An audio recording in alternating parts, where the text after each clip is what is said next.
Dr. Eleanor Voss adjusted her microscope for the third time in as many minutes, squinting through the lens at the tiny parasitic organism harvested from the fangs of a Centaurian pit viper. As the only human aboard the Galactic Research Vessel Taxonomy, she'd grown accustomed to being the odd one out. Not that anyone treated her poorly, it was more like being the ship's mascot, or perhaps a particularly intelligent pet. Dr. Voss, your respiratory patterns suggest frustration. Perhaps you require sustenance. The soft, melodic voice belonged to Trill, a six-armed Andorian lab technician whose translucent skin pulsed with bioluminescent patterns. Just call me Ellie, Trill. We've been over this, she said, straightening up and rubbing her neck. And yes, I could use some coffee. Ah yes, your stimulant beverage derived from roasted plant seeds.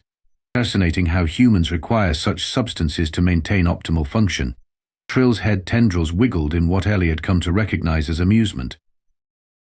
The observation deck of the taxonomy hummed with activity as researchers from 17 different species analyzed specimens and compiled data. The ship's mission to catalog and study predatory species across known space had kept them busy for nearly 3 standard years. Ellie specialized in biochemical analysis, identifying toxic compounds that made certain species particularly lethal. Dr. Voss, report to the command center immediately. The ship's communication system crackled with Commander Krex's distinctive growl. Ellie sighed. On my way.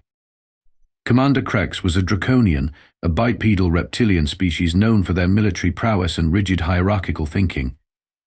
His scaled skin gleamed under the harsh lights of the command center, the ridges above his eyes furrowed in what appeared to be perpetual disapproval. You requested the latest toxicity reports, Commander. Ellie held out her data pad. Krex snatched it without looking at her. Your analysis is 3 hours late, Dr. Voss. With respect, sir, I was instructed to run additional tests by Chief Scientist Maroon. And I suppose punctuality is not valued on your primitive world. Krex's tongue flicked out briefly, a sign of annoyance among draconians. Actually, humans invented the atomic clock, which measures time with an accuracy of. Spare me your species' pathetic achievements. Krex cut her off, finally deigning to look down at her from his impressive height. We approach the Omega sector tomorrow. The predators there would make your Earth's fiercest creatures seem like, what do you call them, fluffy bunnies? Behind Krex, Lieutenant Pax, a feline Felesian, poorly suppressed a snort of laughter. Ellie kept her expression neutral, having long ago learned that showing emotion around Commander Krex only invited further derision. I've studied the preliminary data, Commander. The apex predators in that sector use fascinating neurochemical attacks. Yes, well. Krex waved a dismissive claw. Stay out of the way during specimen collection. Humans lack the natural defenses the rest of us possess. Your thin skin and fragile bones would hardly withstand an encounter with a juvenile Omega predator, let alone a mature one. The ship's viewport showed the swirling colors of hyperspace as they traveled toward their next destination. Ellie found herself wondering, not for the first time, why she'd agreed to this 5-year mission. The science was groundbreaking, yes, but the constant reminders of humanity's perceived weakness wore on her. Dr. Voss will accompany the specimen retrieval team, announced Chief Scientist Maroon as he floated into the command center. As a Cerabian, Maroon resembled nothing so much as a giant jellyfish with multiple eyes scattered across his bell-shaped body. That is inadvisable, hissed Krex. Their expertise in toxicology will be valuable on site, Maroon countered, his tentacles rippling with authority. As the ship's scientific leader, even Commander Krex couldn't overrule him on research matters. Krex's tail lashed once in irritation. Very well. But you'll be responsible if our human requires medical attention. Again. Again. Ellie bit back a retort. The again referred to an incident 6 months ago when she'd suffered an allergic reaction to a plant specimen, hardly her fault, and certainly not evidence of human fragility. I'll be ready for the expedition, Commander, she said instead, retrieving her datapad and nodding respectfully to Maroon. As she left the command center, she overheard Krex muttering to his draconian lieutenant, humans. They study predators when they themselves are prey to practically everything in the galaxy. But bizarre creatures. The alarms blared at 03000 ship time, jolting Ellie from a dream about Earth's oceans. Red emergency lights pulsed as the ship shuddered violently. All crew to emergency stations. The automated system announced in 17 different languages. Unknown vessel has breached our shields. Security teams to decks 3, 5, and 7. Ellie scrambled for her uniform, heart pounding. She'd just managed to pull on her boots when her cabin door exploded inward in a shower of metal and sparks. A massive figure loomed in the doorway, definitely not one of the crew. The intruder wore battered armor covered in mismatched pieces of technology, with a respirator mask obscuring most of its face. A pirate. A pirate it had to be. Ellie dove behind her bed just as the intruder fired some kind of stun weapon. She heard the discharge sizzle against the wall where she'd been standing. The maintenance shaft there was an access panel in her bathroom, if she could just reach it. "Come out, little creature," growled the pirate in heavily accented galactic standard. "No need for pain if you surrender." Right, because pirates were known for their gentle treatment of prisoners. Ellie crawled silently toward her bathroom, grateful for the chaos of alarms and distant weapons fire that masked her movements. The pirate was ransacking her quarters, probably looking for valuables. That bought her precious seconds. She reached the bathroom and quietly slid open the maintenance panel. The shaft was narrow, designed for the robotic maintenance units. Not humanoids, but Ellie's slender frame might just fit. She squeezed into the opening, pulling the panel closed behind her just as the bathroom door slid open. Through the slats in the panel, she could see the pirate's massive boots. It sniffed the air, then growled in frustration before stomping back into the main cabin. Ellie didn't wait. She crawled through the shaft, navigating by memory from the ship's schematics she'd studied during orientation.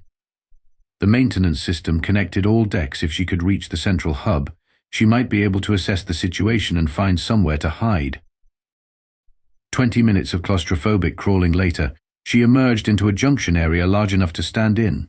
Emergency terminals here provided access to ship systems. She activated one, careful to use only text interface to avoid making noise. The situation was dire. Pirates had boarded at multiple points and were systematically capturing crew members. Security feeds showed her colleagues being herded into the cargo bay, hands bound. Commander Krex was there, a nasty gash on his scaled head, his tail dragging limply behind him. She watched in horror as Chief Scientist Maroon was roughly shoved into a containment field, his delicate tentacles crumpling painfully. These weren't just any pirates, they were Vordack raiders, notorious for selling exotic species to collectors and fighting pits. A new alert flashed on her screen. The pirates had seized control of life support and navigation. They were diverting the ship toward the lawless terminus zone. Once there, the crew would have little hope of rescue. Ellie's hands trembled as reality sank in. She appeared to be the only crew member not captured. Security forces overwhelmed, command staff imprisoned, communications jammed. No backup coming. She pulled up the crew manifest. Out of 142 crew members, 141 were confirmed captured or worse. Just her, Dr. Eleanor Voss, xenobiologist from Earth, the planet of prey species according to Commander Krex. "Think, Ellie, think," she muttered to herself. The pirates would have a standard procedure: secure the ship, collect valuable cargo and prisoners, set course for their base. They'd leave a skeleton crew aboard during transit, maybe 10 to 15 pirates out of what looked like 50 raiders altogether. Another security feed caught her eye: 3 Vordack pirates in what appeared to be the mess hall, lounging casually, weapons set aside as they rummaged through the food stores. Their relaxed posture spoke volumes. They thought the ship was secured, all threats neutralized. Because who would consider a single human female a threat? Something shifted in Ellie's expression. The trembling in her hands stilled. Her breathing, which had been quick and shallow, slowed to a calm, measured rhythm. She accessed the ship's personnel files and pulled up her own record, scrolling past her academic credentials to the additional information section. There, in text so bureaucratically dry it had apparently escaped the notice of everyone aboard, including Commander Krex. Subject received standard Earth Alliance military training before pursuing scientific career. Qualified small arms hand-to-hand combat, wilderness survival, emergency medicine. Ellie closed the file and began systematically downloading ship schematics, crew information, and security protocols to her personal device. Her expression wasn't fearful anymore. It wasn't even angry. It was focused, calculating, calm. "All right," she whispered to herself, the last vestige of Dr. Eleanor Voss, nervous xenobiologist, fading away as something else emerged. Something that had always been there, dormant until needed. Let's get to work.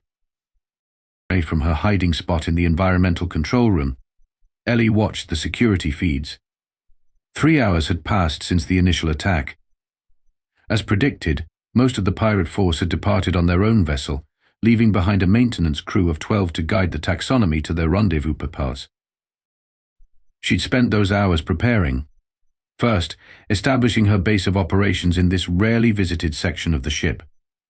Then collecting supplies, emergency rations, medical kit, tools that could double as weapons. Finally, studying her opponents, their patrol patterns, communication methods, and most importantly, their species. The Vordack were large, semi-reptilian humanoids with excellent smell but poor vision in standard lighting. They relied heavily on thermal sensing, a weakness she could exploit. Ellie closed her eyes, recalling a memory from her childhood. Her mother, Colonel Voss of Earth Alliance Special Forces, teaching 10-year-old Eleanor how to evade detection in the forests near their home. "Predators expect prey to run, to panic," her mother had said. "But you're not prey, Ellie. You're a hunter who sometimes chooses not to be seen." She opened her eyes. Time to move.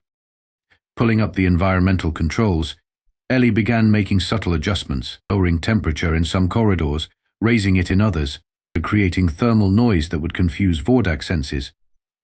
Then she accessed the lighting systems, programming random fluctuations in areas away from her intended path. Her first target, the lone guard stationed outside the armory on Deck 5. Slipping into the maintenance tunnels again, she navigated to an access point near her destination. The Vordack stood at his post, massive rifle clutched in clawed hands, looking bored. Ellie triggered her prepared distraction, a cascade of systems failures in a distant cargo area.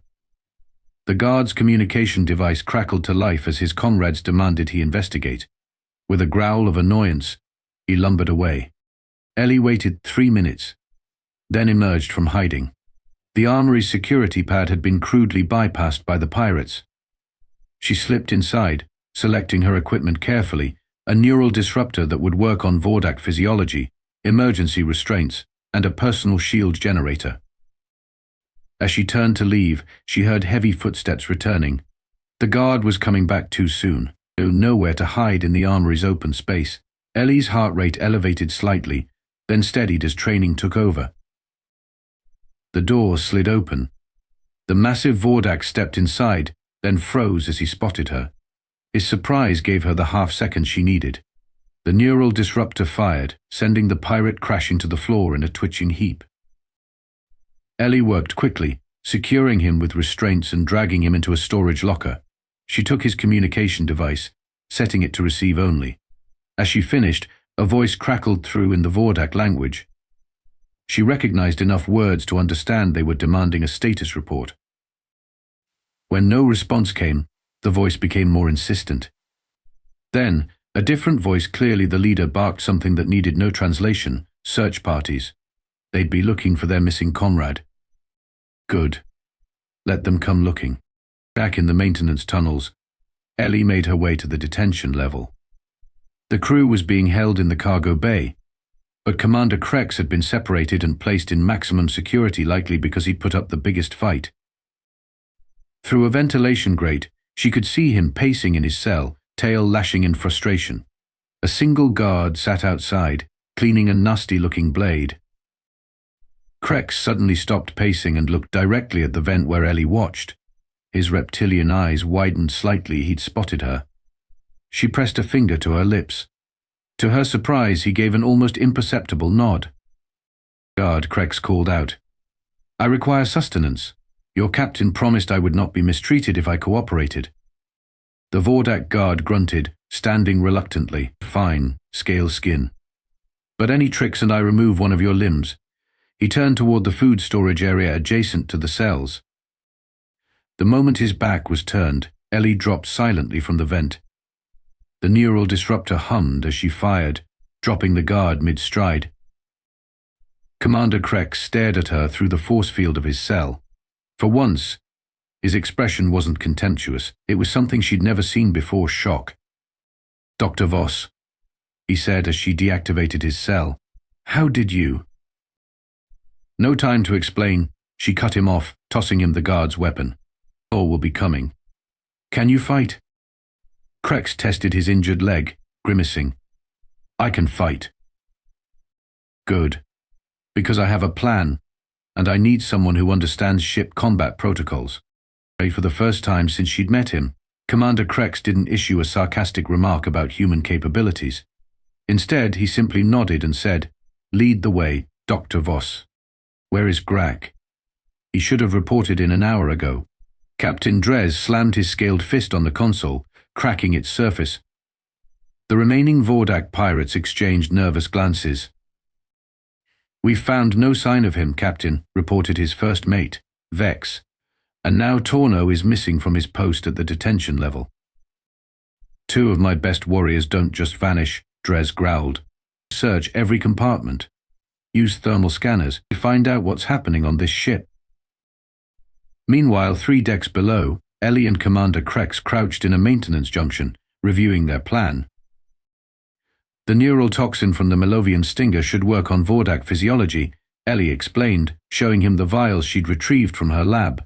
Non-lethal, but it'll paralyze them for hours. We can aerosolize it through these sections of the ventilation system. Krex studied her improvised delivery system with grudging approval.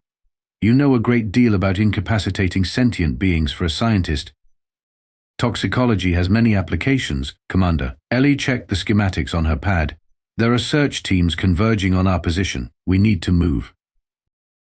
They split up Krex to create a diversion while Ellie installed her toxin dispensers in key locations. As she worked, she monitored the pirates' communications through the stolen device. Something took out Sector's team, came a panicked voice, found them unconscious, strung up like hunting trophies. Ellie smiled slightly. Krex was getting creative with his diversion. It's a ghost, another pirate responded. This ship was in the Moldorian Expanse last cycle. Everyone knows those space anomalies can possess technology. Don't be ridiculous, snapped Captain Drez's voice. There's a survivor loose on this ship, probably one of those maintenance droids. Ellie finished installing the last dispenser and activated the system. The colorless, odorless toxin began filtering through selected corridors, those most frequently traveled by the search parties. Making her way toward the rendezvous point with Krex, she encountered one of her traps already bearing fruit, 2 Vordack warriors lying rigid on the floor, only their eyes moving in panic. She relieved them of their weapons and communication devices before continuing. At the auxiliary control room, she found Krex waiting with an unexpected bonus. He'd freed Chief Scientist Maroon, who hovered weakly beside him. Dr. Voss. Maroon's voice sounded feeble, his tentacles drooping. The commander informed me of your surprising activities. We need his access codes to lock down sections of the ship, Krex explained. With Maroon's high-level clearance, they isolated different areas of the vessel, trapping search parties and cutting off escape routes. The pirates' communications grew increasingly frantic. Whatever's hunting us isn't natural, one voice trembled. Sovak's team was found arranged in a pattern that means death comes silently in old Vordack. How would anyone know that? Ellie raised an eyebrow at Krex, who shrugged. I improvised based on your suggestions about Vordack superstitions. Captain, request permission to return to the main ship, another pirate pleaded. This vessel is cursed. Cowards. Drez roared through the communication. I'm coming aboard myself. This ghost or survivor or whatever it is will answer to me. On the security feed, they watched as a shuttle docked with the taxonomy. Captain Dres emerged a Vordack nearly twice the size of his crew, with battle scars crisscrossing his scaled hide and cybernetic enhancements visible at his neck and left arm. "He's brought reinforcements," Mruan observed nervously, counting 4 heavily armed pirates flanking their captain. "Good," said Ellie, checking the charge on her appropriated weapons. "That means they're scared." Krex looked at her curiously. "You've shown considerable tactical prowess, Dr. Voss. Your personnel file mentioned nothing of military background." "Nobody ever asked," she replied simply. "Besides, on Earth, sometimes the most dangerous predators look exactly like prey." Captain Dres stalked through the corridors of the taxonomy, rage emanating from him in almost palpable waves. His remaining crew followed nervously, jumping at every sound. Half his boarding party was now unaccounted for, found unconscious or simply vanished.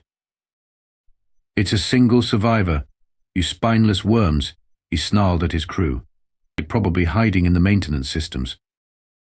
"But Captain," ventured his first mate cautiously, "the patterns, the traps, it's like whatever's hunting us knows our weaknesses."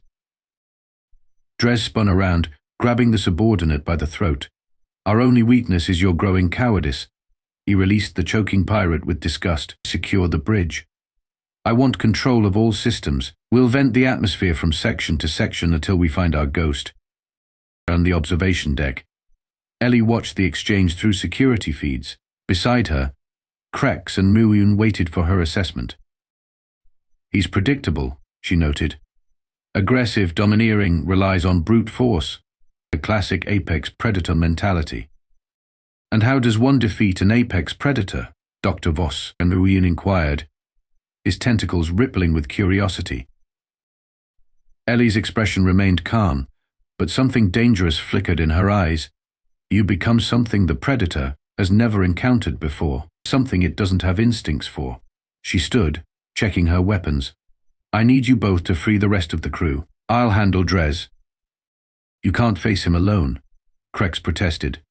"He's cybernetically enhanced. His species is 3 times stronger than humans." "Strength isn't everything, Commander." Ellie handed him a data chip. "This contains control codes for the security systems I've modified. Once the crew is free, seal yourselves in the auxiliary medical bay. It's already secured against intrusion." Before they could argue further, she slipped into a maintenance hatch and was gone. Captain Dres reached the bridge, finding it eerily quiet. His technicians worked feverishly to bypass the lockouts that had been placed on critical systems. "A report," he barked. "Someone's been in the system, Captain." One technician responded nervously. "Ship controls are responding, but strangely." "Explain." "It's like the ship is watching us. The commands work, then undo themselves. The doors open, then close for no reason." Dres growled in frustration. "Find the override." The main view screen suddenly activated, showing an empty corridor. Then text appeared. "Looking for me?" Dres's cybernetic eye whirred as he focused on the screen. "Who are you?" "Show yourself." The screen changed to show another corridor, this one with 2 of his warriors unconscious on the floor. More text. "Your species hunts by scent and heat. What happens when those senses lie?" "It's toying with us," whispered the first mate. The temperature controls on the bridge suddenly went haywire, freezing cold one moment, blazing hot the next. The Vordack's thermal sensing organs went into overdrive, causing disorientation and confusion. "Shut it down." Dres roared, but his technicians were already collapsing, clutching their sensory organs in pain. The screen changed again. "I studied predators across the galaxy. None were as predictable as you." Alone now on the bridge, Dres drew his massive disruptor cannon. "Come face me, coward. Whatever you are." "Just a human," said a calm voice behind him. Dres whirled, firing reflexively. The shot passed through a holographic projection of Ellie Voss. "Humans." The projection continued conversationally. "Are classified as persistence predators on our world. We don't have the strongest claws or teeth, but we never, ever stop hunting once we've started." Another hologram appeared to his left. Dres fired again, destroying a console. Your species evolved for ambush tactics, came Ellie's voice from somewhere new. Short bursts of aggression. Poor endurance, easily confused when sensory input becomes chaotic. Dres roared in frustration, spinning in circles, firing at shadows. The bridge lights began strobing, further disorienting him. His cybernetic implants sparked and malfunctioned under an electromagnetic pulse targeted specifically at their frequency. "Where are you?" he screamed. "Exactly where I need to be," came the reply, directly behind him now. Before he could turn, he felt a sharp sting at his neck, and not a hologram this time. His massive body began to stiffen, the neural toxin working through his system with brutal efficiency. As he toppled forward, paralyzed but conscious, Ellie Voss stepped into his field of vision. She looked so small, so fragile compared to him. Yet her eyes held something that sent a primal shiver through his paralyzed form. "You know what makes humans really dangerous, Captain?" She knelt beside him, her voice almost gentle. "We study our enemies. We adapt. And most importantly," she leaned closer, "we stay calm when there's no backup coming." The last thing Captain Dres saw before consciousness faded was this small human female calmly calling for a containment unit, as if capturing a Vordack pirate captain was something she did every day before breakfast. And that's how Dr. Voss single-handedly recaptured the taxonomy and saved the entire crew, finished Lieutenant Pax, tail swishing dramatically as he addressed the rapt audience at Galactic Science Command headquarters. 3 weeks had passed since the Vordack incident. The pirates were in custody. The ship had undergone repairs, and the crew had been debriefed extensively. The story had spread rapidly through scientific and military circles alike. In the back of the briefing room, Ellie shifted uncomfortably at the attention. She'd never wanted to be the center of such fascination. "Dr. Voss," called out a Tellurian admiral, "our records indicate you declined standard military service despite scoring in the top percentile of tactical aptitude tests. Why choose xenobiology instead?" Ellie stood, clearing her throat. "With respect, Admiral, I find predator biochemistry more interesting than creating weapons to use against them. Understanding a species is more valuable than knowing how to kill it." A ripple of murmurs spread through the room. Commander Krex, seated in the front row with his leg still in a healing brace, turned to look at her. His expression had changed dramatically since the incident. Gone was the contemptuous sneer, replaced by something resembling respect. After the briefing, he approached her in the corridor. "The ship departs tomorrow to continue our mission," he said stiffly. "Your presence would be valuable." Coming from Krex, this was practically a gushing endorsement. "Thank you, Commander. I'll be there." As Krex walked away, Chief Scientist Mruan floated up beside her.